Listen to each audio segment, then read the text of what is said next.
Programang katuwang ang iba't ibang ahensya. Paglilinaw at edukasyong hatid ay serbisyo. Ahensya de Konsyensya sa 702 DZAS.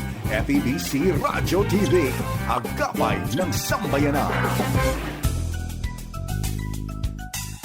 Magandang tanghali sa inyo mga kaagapay, ikaw pa rin po ay nakikinig dito sa nag-iisang himpilan ng 702 DZAS FEBC Radyo TV, Agapay ng Sambayanan. Kaagapay, tayo po ay proud and active member ng KBP. Yan po ang kapisanan ng mga broadcaster ng Pilipinas at kaagapay. Tayo po ay sa bayang napapanood at napapakinggan dito po sa ating Facebook page sa 702 DZAS FEBC Radio. Kasabay niyan kaagapay ang ating pong YouTube streaming sa 702 DZAS FEBC Radio TV at ikaw kaagapay na aming nakakasama sa pamamagitan po ng ating mobile application, ang 702 DZAS kaagapay. Yan po ay libre at maaari nating ma-install sa pamamagitan po ng ating syempre mga iOS at syempre Google Play Store. Kaya naman kaagapay, samahan mo kami mula umaga, tanghali hanggang gabi at hindi natin pwedeng kalimutan ang mga kaagapay natin na nakikinig po sa kanilang mga radyo. Magandang hapon sa inyo kaagapay para po sa programang Ahensya de Konsyensya. Tatalakayin po natin ang mga ilang local government at syempre national government sa ating bansa. Ito po ang inyong makakasama ngayong tanghali. Ako po si Brian De La Cruz. Mga kaagapay, alam naman po natin na muling ipinaalala po sa atin ng Commission on Election o COMELEC. Ang mga voter certification po ay isang opisyal na dokumento na nagpapatunay para po sa individual na aktibo sa kanyang rehistradong botante. Opo kaagapay, ang makakasama po natin sa ating talakayan ay ang COMELEC. Kaya naman kaagapay, kung ikaw ay interesado sa ating talakayan, bukas po ang ating telepono sa numero na 8654-3322 Local 401 para sa talakayang voters certification o kahit anuman yan kaagapay. Lalo na po kung may kinalaman po ang COMELEC dahil kaagapay, ang mga ini-issue po na ito na voters ID ng COMELEC ay hindi na po, ay no longer na po na bahagi po ng COMELEC dahil po isa na pong voter certification po ang pwede po nating makuha sa mga ilang local government office po natin. Ano nga ba? Bakit nga ba kailangan ng voter certification? Ito po ay maaaring maging requirements po ng mga passport po natin o di naman kaya driver's license o di naman kaya ang ating pong national ID. Kaagapay, maaari kang mag-apply ito sa pamamagitan po ng ng local government office po natin o di naman kaya kung ikaw po ay kukuha nito. Ngunit po, mayroong ipapadalang tao, kinakailangan ito ng authorization letter. Kaagapay, mayroon ka na bang voter certification? Paano ba kumuha? Sa pagkakataon na to, makakasama po natin ang tagapagsalita ng Commission on Elections. Walang iba mga kaagapay, si Attorney John Rex Laudianco. Magandang hapon po sa inyo, Attorney. Magandang araw po sa ating mga kaagapay, sa taga-subaybay ng ating programa, ang Ahensya de Konsyensya. Magandang araw po, Sir Brian. Maraming salamat, Attorney Rex. Talagang public service po ang inyong binibigay sa mga kaagapay po natin. And Attorney Rex, bago po tayo magsimula, baka may mga ilang impormasyon o balita po kayo sa mga kaagapay po natin na nakikinig, lalo na po sa darating na eleksyon. Ano po ba ang ginagawang paghahanda ng COMELEC? At ngayon nga po ay halos matatapos na ang buwan ng Hunyo, Sir Brian.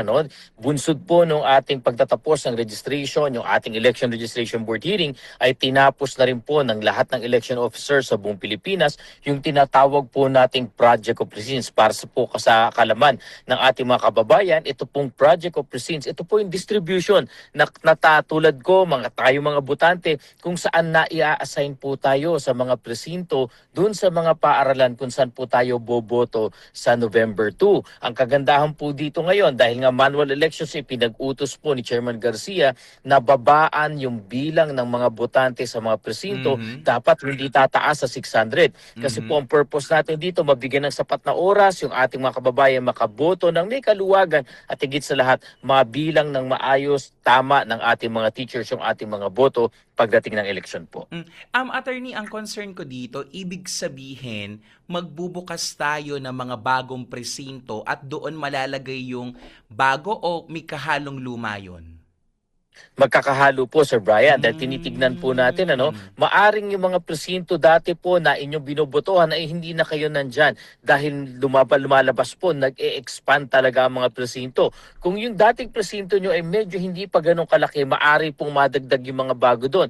Ngunit doon sa mga talagang halos puno na, gumagawa po tayo ng mga bagong presinto. Kaya minsan nadidinig nyo po, Precinct 123A, Precinct 123B and C. Nagkakaroon po ng ganun, Sir Brian. If ever ba, Attorney Rex, diba, Attorney, ilang bang milyon ang boboto ngayon? Diba sabi nyo kasi, magbubukas tayo ng panibagong presinto at meron tayo mga kaagapay na minsan yung buong pamilya nila nandoon sa presinto na yon. Kuba, para yung by name kasi yun, di ba, Attorney?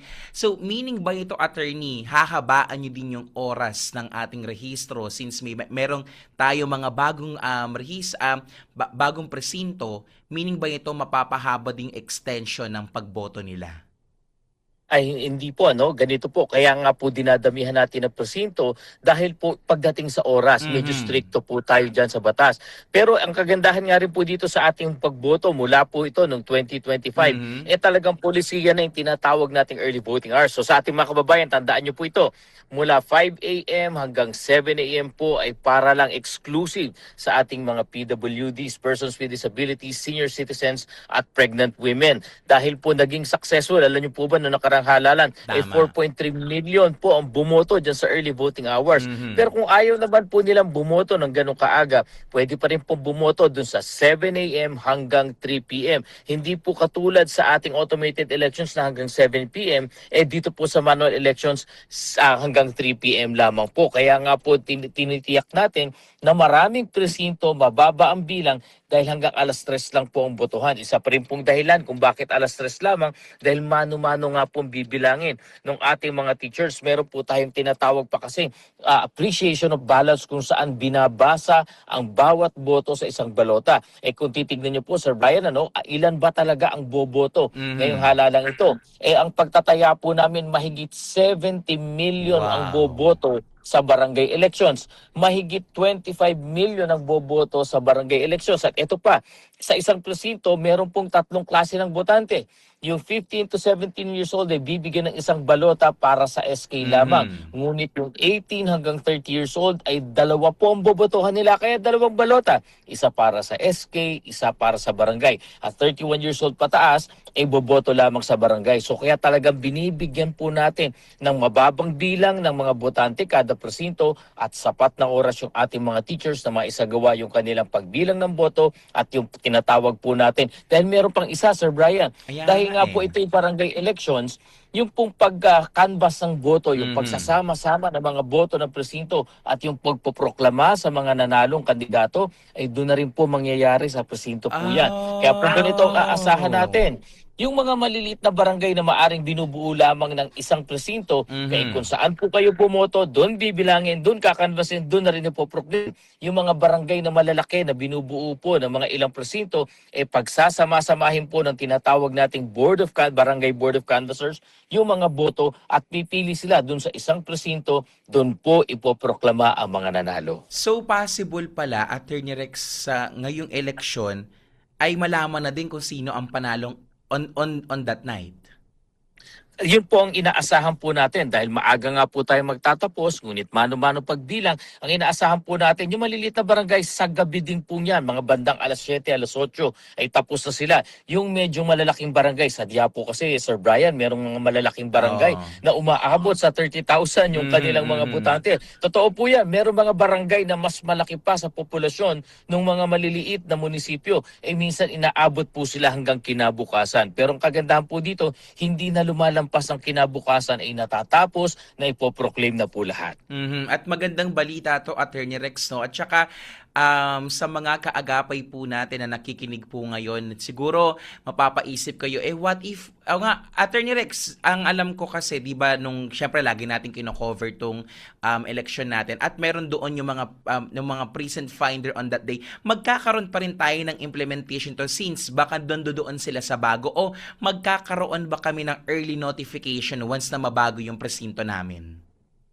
Dalawa po ang gagawin ng COMELEC at tama po kayo, yung pong precinct finder, bubuksan po namin yan 1 buwan bago tayo maghalalan. Alam niyo po, paumanhin sa lahat, bakit hindi kayang buksan ni COMELEC ng mahabang panahon yan sa pag-iingat po natin. Isa po kasi sa abiso ng IT industry sa pag-iingat natin, ay dapat iniiklian yung time ng ating pag-open ng ganyan precinct finder nang sa gayon, maikli rin po yung oras ng mga magtatangkang mag-hack o magkuha ng data natin. Isa po yan sa nairekomenda po na safeguard natin dyan. Mas maikli, alam nyo nga po, itong maikling period na to, kung ilang attempts ng hacking ang nakukuha natin, 38 million Meron na ngayon, attempts Attorney? per day. Oh, Ano po? meron na din ngayon. 38 sa ngayon po ay wala pa, hindi pa po natin ina-up, yung website pa lang po ang sinusubukan nila. Ngunit yung po nung base sa ating experience ng 2025, nung nakabukas ang precinct finder, on the average 38 million attempts per day ang ginagawa po nila. Kaya po talagang medyo maikli. Ikalawa, yung pong ating naayon sa ating batas, makatatanggap po kayo ng tinatawag nating voter information sheet. Yun. Ano-ano ang nakalagay dyan. Una po, yung inyong pangalan, yung paaralan, yung presinto. Nandiyan na po. Yung mga hakbang para bumoto at yung mga kandidato dyan sa barangay nyo. Kaya po dun sa mga, dahil nga po manual election, susulat ang mga kandidato, gumagawa pa ng listahan. Alam nyo, pag natanggap nyo na po yung ating VIS, pwede nyo na pong gawing listahan yan, pwede nyo na pong dalhin sa presinto yan bilang inyong gabay. Kaya sa mga kaagapay natin, no,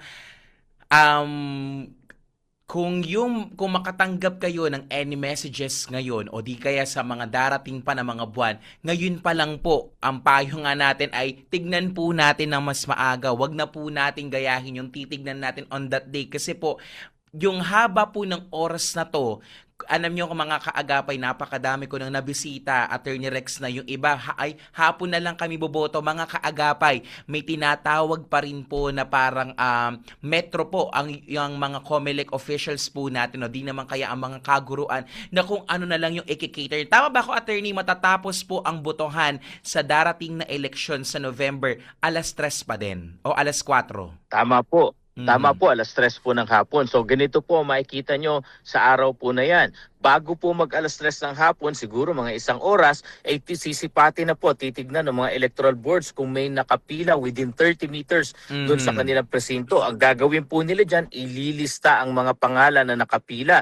Nang sa gayon, lumampas man sa 3:00, makakasiguro po tayo na yung mga pumila talaga ay makakaboto pa rin. Ang gagawin po dyan, ayon sa ating patakaran, kahit mawala na po sa pila, no, tatawagin ng 3 beses yung pangalan ng kaninang nakapila, bibigyan po silang pagkakataon makapasok sa loob at makaboto. Anumang oras po matapos lumampas tayo ng 3:00 ay pabobotohin sila. Okay. So malinaw to, Attorney, sa para po sa mga local officers po natin. Attorney, uulitin ko lang, no, tama, it's a manual voting pero meron po tayong ilang eskwelahan ba sa Manila ang mag-automated? Meron po tayong binabalak ngayon, ngunit wala pa po at hindi pa na-identify dito po sa NCR at isa sa probinsya na baka po sakali mag-pilot testing tayo. Ito po ay pag-aaral lamang, hindi po ito talaga ang magiging norm. Dahil una, wala po yung advantages ng ating automated elections na merong transmission na pabilis ay medyo na-negate na po natin yan dahil nga po mababa ang bilang ng kada presinto. At ikalawa, wala pong transmission na magaganap. Gaya po na pag-usapan namin ni Sir Brian kanina, kung saan bumoto, saan bibilangin ng boto, doon kakanvasin at doon na rin ipoproklama ang mga nanalong kandidato. At ikatlo, hindi po tayo nabigyan ng sapat na budget para mag-automation. Medyo malaki po kasi ang kakailanganing pera, napakaraming testing at certification at ito po yung talagang pinakamabigat. Tingnan nyo, meron po tayong 1,800 na mahigit na mga munisipyo at syudad sa Pilipinas at dahil doon, meron pong 1,800 plus na iba't ibang uri ng mga balota kung saan nakaimprenta na ang pangalan ng mga kandidato. Ilang ilan po ba ang barangay natin sa Pilipinas? 42,011. So kung sakali po mag-automated elections tayo, magkakaroon ng 42,011 na iba't ibang uri ng balota na kung saan nakalista yung pangalan ng mga kandidato. Medyo challenging po talaga pag nag-automate tayo sa buong Pilipinas. Kaya kaagapay, no? Panawagan na rin to, Attorney Rex, no? Kasama na din po to ng panawagan natin na onting lang tayo, sikip ng sinturon dahil po ito po ang ating pagboto, ito po ay ang ating pag-exercise o pagka-practice po ng ating karapatan. Ngunit maging ganun man, kailangan po natin sundin po ang mga batas po na ihahalal po ng COMELEC. And Attorney, para po sa mga katanungan ng mga kaagapay natin, salamat po dahil po babasahin ko na sila at I hope, Attorney, okay lang sa'yo. Okay pa ba tayo, Attorney? Opo. Yes po, ready po. Ayan, Attorney, ang unang katanungan po ng ating kaagapay, ang sabi niya po dito, paano po kung walang valid ID ang kukuha ng voter certification? Noong nagparehistro po kasi ako, kasama ko po ang kabatid ko at ginamit po ang kanyang voter's ID niya bilang pagkakakilanlan para makapagparehistro ako. Dahil hindi po ako na-issuehan po ng voter's ID ng COMELEC. Naisip ko po na pong kumuha ngayon ng voter certification. Ngunit nalaman ko po na kailangan po pala ito ng valid ID para makuha ko ito. Ano po ang maaari kong gawin sa sitwasyon ko, Attorney Rex? Salamat po sa inyo. Ganito po, kung kayo mismo po yung botante na nagparehistro, pwede naman po talagang sabihin sa amin na wala kayong valid ID at huwag mag-alala, makikilala naman po kayo dahil kasama po sa datos na tinitignan ng COMELEC ay inyong larawan, yung pangalan. Pwede nga po tanungin kayo, pakistate yung inyong buong pangalan, yung address, yung birthday at makikita naman nila sa itsura nyo. So hindi magiging balakid sa ating mga kababayan na talagang walang ID. In fact, nung nga po nagparehistro kayo, kung sakali po na wala kayong valid government-issued ID, di ba pwede pa rin magparehistro gamit yung affidavit of identification. So hindi po ito magiging problema kung sakali mang wala kayong dalang ID. Kailan po ito magiging problema? Kung sakaling kayo po ay may uutusan na kumuha ng voter certification para sa inyo. Ayan, yan po kakailanganin talaga dahil mahigpit po na ipinatutupad ng Commission on Elections ang ating Data Privacy Act of 2012 at yung ating Republic Act 8189, yung pagrerehistro at yung Mandatory Biometrics Act. Sinusiguro lamang namin na ang makakakuha ng certification ninyo ay kayo lamang o kaya yung talagang inauthorize ninyo. Bakit? Meron po kasing personal data, meron pong personal information sa certificate po na yan. Kasama po yan sa pag-iingat at pagpapatupad ng COMELEC. Malinaw yan kaagapay, no, na wala nga magiging problema pero ang magiging problema lang nito kapag pinakuha mo sa iba dahil nangangailangan nga ito ng, ibig sabihin, Attorney, kahit authorization letter without ID, hindi niya tatanggapin. Tama po, dahil kahit naman po may authorization letter, hindi po kami makakasiguro kung talagang inauthorize nga siya unless may ipapakita pong proof of identification yung nakagawa ng letter. Wala po kasi sa harapan namin yung tao Hindi katulad nung ikaw mismo, mabe-verify namin. Pero kung hindi ikaw, kailangan may pamamaraan ng COMELEC na ma-verify mismo pati yung iyong authorization letter.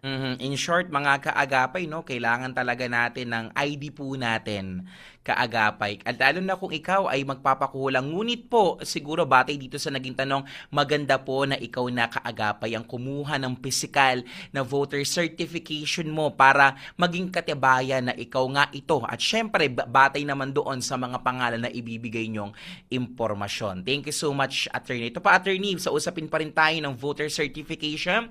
Sabi dito, pwede po ba akong makakuha ng voter certification ngayon gamit lamang po ang aking digital national ID? Wala pa po kasing na i-deliver sa akin na PVC copy ng national ID. Maaari po ba itong tanggapin bilang ID na pagkakakilanlan ko? Maraming salamat po sa inyong payo, Attorney Rex.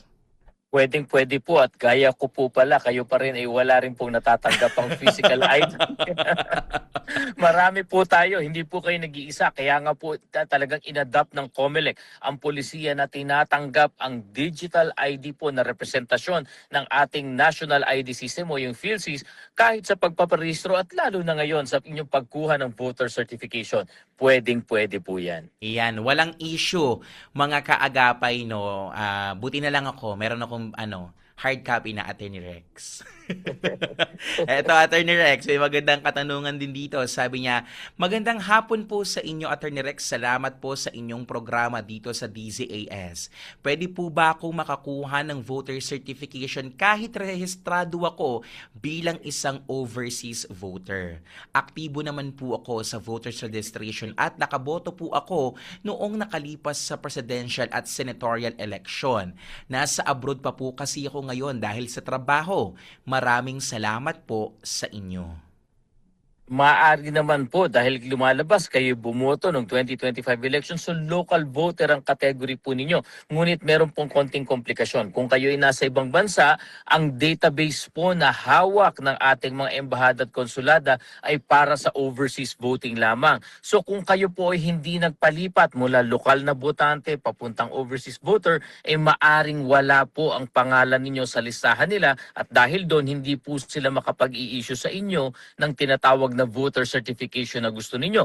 Ngunit kung kayo ay overseas voter na, ibig sabihin dating local voter, nakaboto, nagpalipat dahil inaasahang mangingimbang bansa, ay sigurado po ako 100% makapag-i-issue po sila ng certification sa inyo dahil nga po nandun ang pangalan ninyo. Ngayon, dalawang bagay po. Kung nandito naman po kayo, pwedeng kumuha ng local certification. Kung overseas voter, ito po yung tanong, ako po yung overseas voter na, nagkataong pumunta ako ng Pilipinas. Pwede ba akong kumuha ng yung tinatawag na voter certification? Pagdating po sa lokal, maari pong wala ang pangalan nyo po dyan. So mapapayo po namin sa inyo ay tumungo po dun sa ating pong tinatawag na main office dahil nandyan yung central file po namin na makapag-i-issue pareho. Whether kayo ay local voter, whether kayo ay overseas voter, mai-issue po nila sa inyo yan. Dahil nga po nandun ang buo. Yung sa mga lokal po namin kasi na opisina, ang karapatan at kakayanan lang po nila mag-issue ay yung mga rehistradong botante na nakasasakop ng kanilang tanggapan na opisina. So kung kayo po ay wala doon sa lugar, halimbawa, ako po ay taga Maynila, ngunit ako ay nandito ngayon sa Bulacan, pwede ba akong kumuha dito? Naku, hindi po dahil po Bulacan lamang ang hawak nila.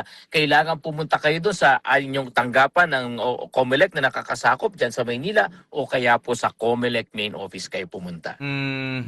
Kaya kaagapay, no, mahalaga talaga na alam mo at syempre sa mga kababayan po natin na overseas, lalo na kung ikaw ay magpapatransfer na dito sa Pilipinas, ay pwede, ngunit nga yung mga paalala nga ni Attorney Rex yung dapat masunod pa din kasi syempre mawawalan ng visa yan, attorney, kung parang magkukuha ka lang pero wala ka naman sa Pilipinas. Kumbaga kailangan nasa embahada pa din ng bansa natin yung kailangan nating gawin, lalo na kung ikaw ay isang overseas voter. Ito, attorney, magandang katanungan. Sabi dito, hello po sa inyo, Attorney Rex. Ask ko lang kung sakaling nawala ang aking voter's ID, maaari pa ba ako makahingi o makapagpagawa ng aking bagong voter's ID? Attorney, ang tanong natin dito, mag-i-issue pa ba kayo ng voter's ID?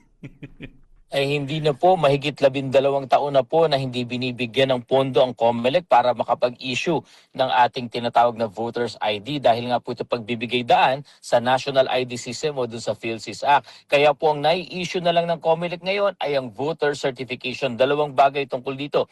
Una, yung pong voter certification, tinatanggap po yan bilang proof of identification. In fact, yan ang number 1 po na hinahanap sa pag-a-apply natin ng Seaman's Book o yung Mariner's Book at lalong-lalo na sa passport. Ikalawa na talaga magandang bagay po dito, libre. Wala pong bayad ang voter certification kaya dapat po wala kayong pupuntahan ng mga fixer na maniningil sa inyo. Yang sa COMELEC wala po talagang sisingilin sa inyo at libre po ang serbisyong ito na binibigay ng Commission on Elections.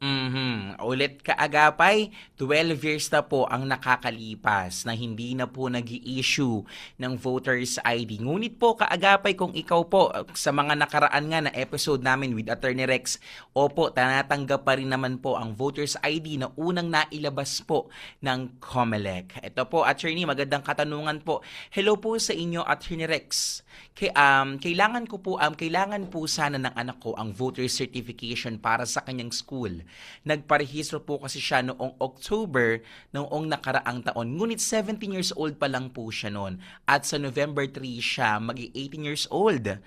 Maaari po ba siyang mag-request ng kanyang voter certification kahit hindi pa siya 18 years old sa kasalukuyan? Maraming salamat po. Attorney, ang tanong ko dito, may pinipili bang taon ng voter certification? Wala po, basta po kayo ay tinatawag na rehistradong botante. Kahit nga po yung 15 to 17, dahil botante po sila ng SK, ay makapag-i-issue po ng COMELEC ng libre na voter certification. At ito lalong-lalo na po, salamat, kasama kayo doon sa mga unang nagparehistro noong Oktubre.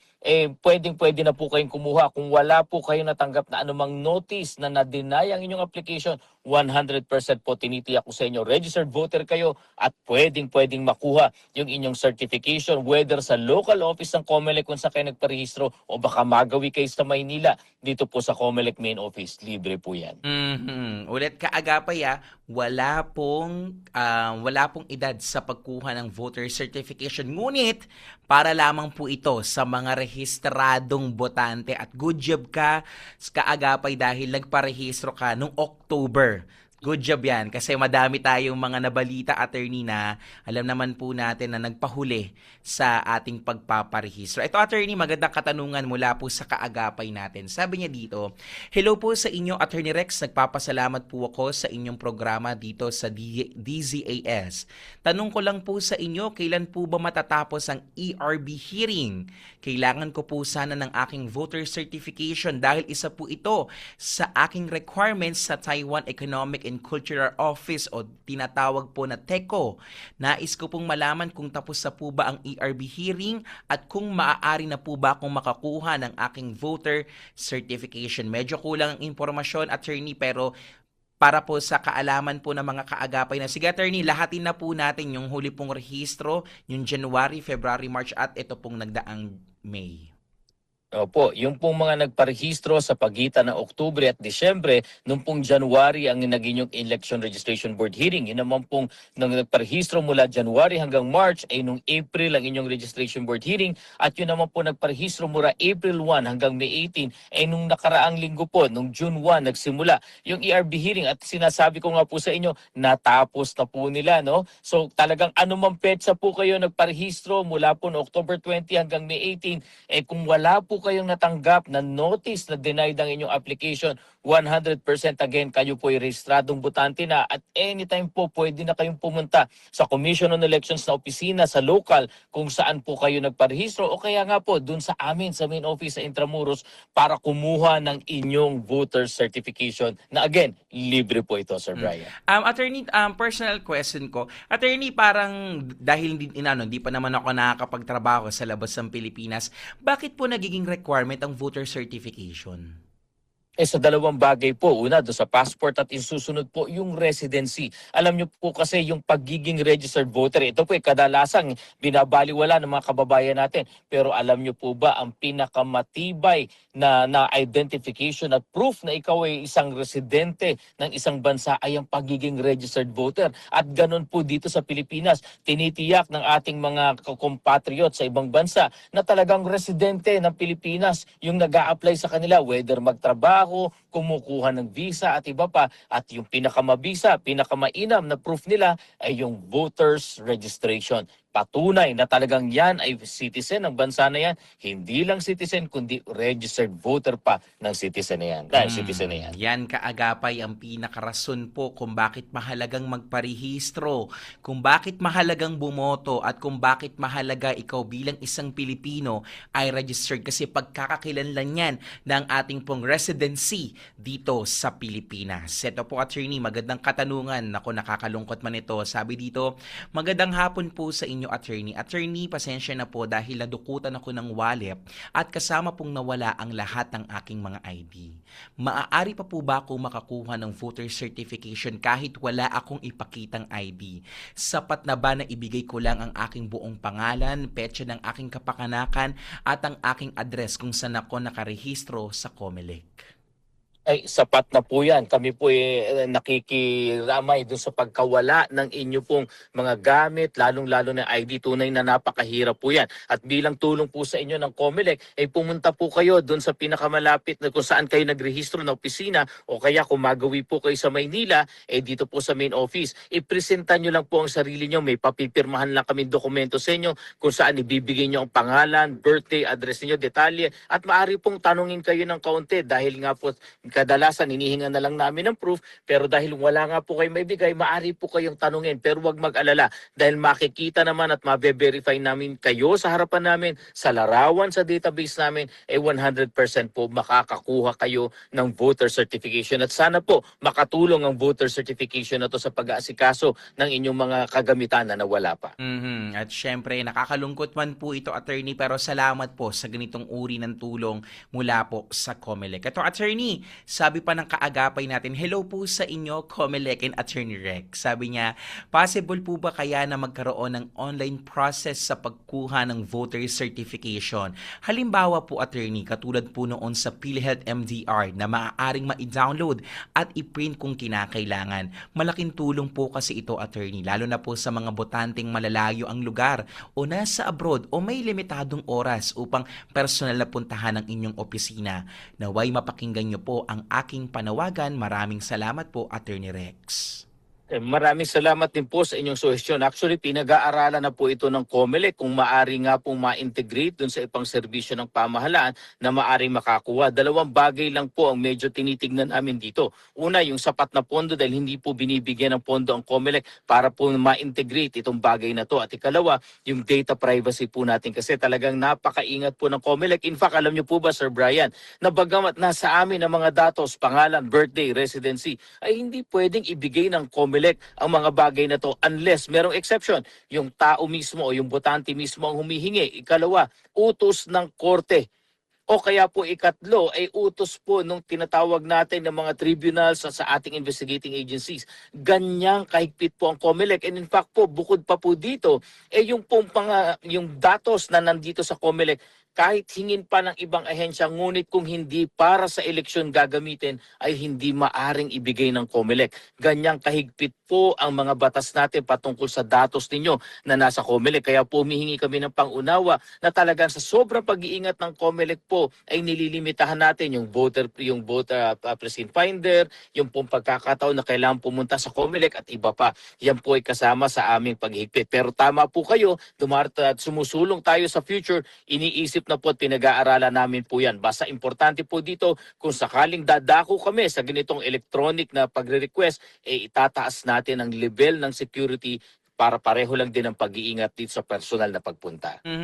At thank you so much, attorney, no, sa pagkuha po ng suggestions ng mga kaagapay natin. Alam naman natin, attorney, na mayroon tayo talagang mga kababayan na gusto na rin ng paperless. Kumbaga parang ipiprint na lang kung kinakailangan. Pero looking forward kami dyan, attorney, at alam nyo, kaagapay, katuwag naman po natin ng COMELEC. May election man o wala, kaagapay, willing to serve po si Attorney Rex. Yun po yung pinakamagandang bahagi po ng partnership na to. I mean, kaagapay, no, salamat po sa mga suggestion na yan dahil yan po ay duly noted po ni Attorney Rex. Ito, Attorney Rex. Sir Brian, maidagdag ko lang din po, no? Kaya po yung ibang ahensya natin ay kaya mag-issue ng electronic, mga digital o paperless. Dahil po yung kanilang database ay nakabigay sa iba't ibang ahensya. May paraan para ma-verify.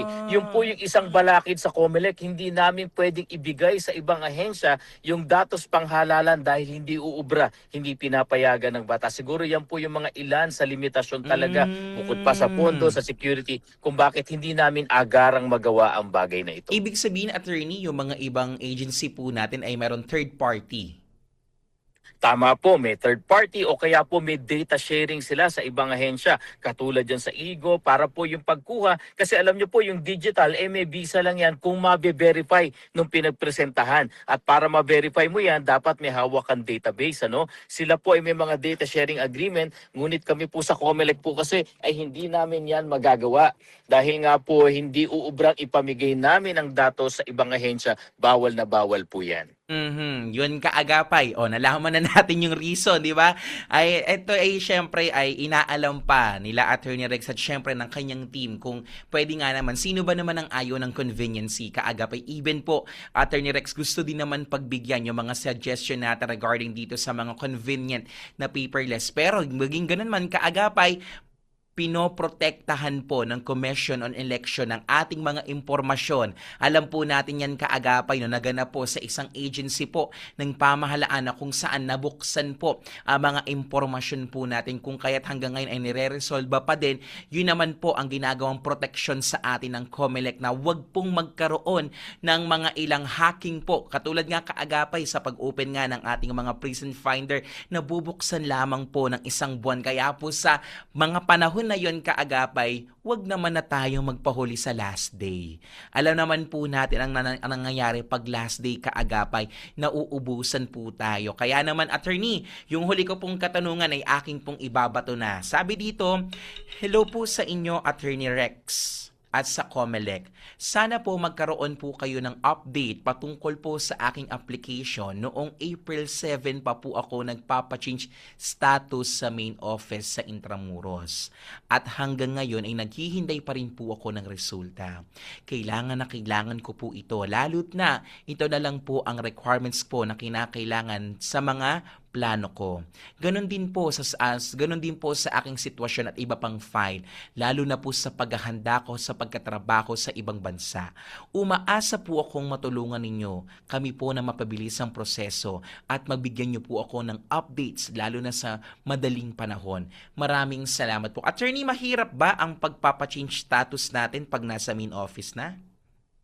Alam niyo po, yung change status po ay kapareho lang po yan ang pag-a-apply ng voter registration. Kaya nga po ako yung nagtatanong. Hindi po kasi simpleng pupunta kayo sa main office at papa-change status po. Naku, hindi po. Bawal po galawin ng Commission on Elections ang database ng mga botante unless sa panahon ng registration. Kaya kung matatandaan niyo, Sir Brian, nung binuksan namin to, sabi namin, bago, transfer, reactivation, magpapa-update, magpapa-change ng data, magpapa-correct, yung magpapapalit ng mga litrato at pangalan at iba pa, yan po yung panahon na yan. Kaya po may nabanggit siya na main office, iniisip ko po, na kayo po ba ay nakasali doon sa registration na ginaganap namin sa main office? Eh kung ganun po yung naging proseso ninyo, na dumaan kayo doon sa registration sa main office at wala naman po kayo natanggap na denial, eh check nyo na po, pumunta na po kayo either doon sa local COMELEC po na nakakasakop sa lugar ninyo o mismo po dito sa amin sa main office. Nang sa gayon, ma-check nyo na kung ito po ay